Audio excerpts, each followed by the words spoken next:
সুপ্রিয় অষ্টম শ্রেণীর শিক্ষার্থীরা, তোমরা সবাই কেমন আছো? আশা করি তোমরা সবাই খুবই ভালো আছো। আজকে আমরা অষ্টম শ্রেণীর গণিত বইয়ের অনুশীলনী 4.1 মানে চতুর্থ অধ্যায়ের 1 নম্বরের আমরা ট থেকে মূর্ধন্য পর্যন্ত আলোচনা করব। তো তোমরা শেষ পর্যন্ত ভিডিওটা অবশ্যই দেখবা, আর উপকার আসলে অবশ্যই লাইক দিয়ে যাবে। তো আমরা ভিডিওটা শুরু করছি।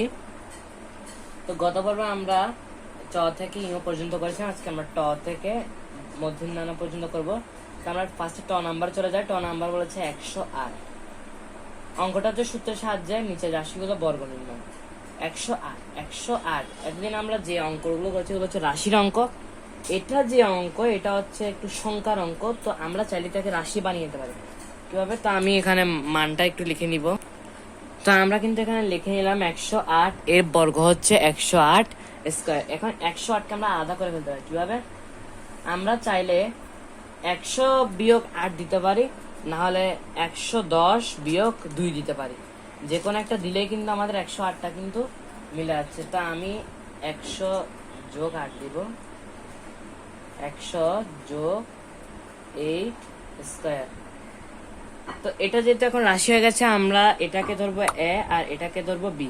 তো আমাদের কিন্তু এখন অঙ্ক কিন্তু সহজ হয়ে গেল। আমরা চাইলে এখন অঙ্কটা করে ফেলতে পারি। তো আমরা লিখি 100 স্কয়ার প্লাস 108 প্লাস 8 স্কয়ার। তো আমরা কিন্তু এখানে মানটা লিখে নিয়েছি। এখন আমরা 100 আর 100 গুণন দিব। তো আমরা যদি লিখি 100 গুণন 100 সমান এখানে আসছে 10,000। তা আমরা যদি একটু লিখি তাহলে এটা হবে 10,000। আমরা 10,000 লিখে নিচ্ছি। এখন মাঝখানেটা আমি করব, তার আগে আমরা এটা করে নিই। 8 হচ্ছে 64। এখন আমরা যে কাজটা করবো, 100 দ্বিগুণ কত? 100 সাথে যদি 2 গুণ করি তাহলে হবে 200। আর 200 সাথে আমরা যদি একটু 8টা গুণন করি, 200 গুণন 8 সমান হচ্ছে 1600, মানে 1600।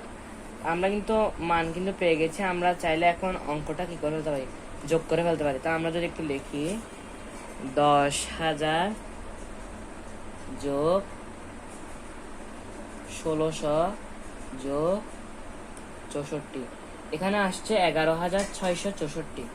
আমরা লিখি 11,664। আমরা কিন্তু এখানে মানটা লিখে নিচ্ছিলাম। তো আমাদের ট নাম্বার উত্তরটা হচ্ছে 11,664। এটাই হচ্ছে আমাদের উত্তর। তখন আমরা পরের অঙ্কে চলে যাব। পরের অঙ্ক ঠ নাম্বারে বলেছে 606। এটা কিন্তু সেম আগের বারের মতোই, আমরা আগের বারের মতো সেম কাজটা করব। তো আমি মানটা একটু লিখে নিব। তো আমরা কিন্তু মান লিখে নিচ্ছি। এটা 606 এর বর্গ হচ্ছে 606 স্কয়ার। এটাকে আমরা আলাদা করে লিখতে পারি। তো আমি লিখলাম এখানে 600+6 স্কয়ার। তোমরা চাইলে এভাবে লিখতে পারো, মানে 610 বিয়োগ 4 হোল স্কয়ার। এভাবে লিখলে অঙ্কটা একই আসবে। তা আমরা যদি একটু লিখি 600 স্কয়ার প্লাস 606 প্লাস 6 স্কয়ার। তা আমি 600টা আগে হিসাব করে নিচ্ছি। 600 গুণন 600 সমান হচ্ছে এখানে আসলো 3,60,000। আমরা লিখি প্লাস এখানেটা আমরা পরে লিখছি, আর 6 হচ্ছে 36। আর এখানে যেটা হবে 2 গুণন 600 গুণন 6। এখানে এসেছে 7,200।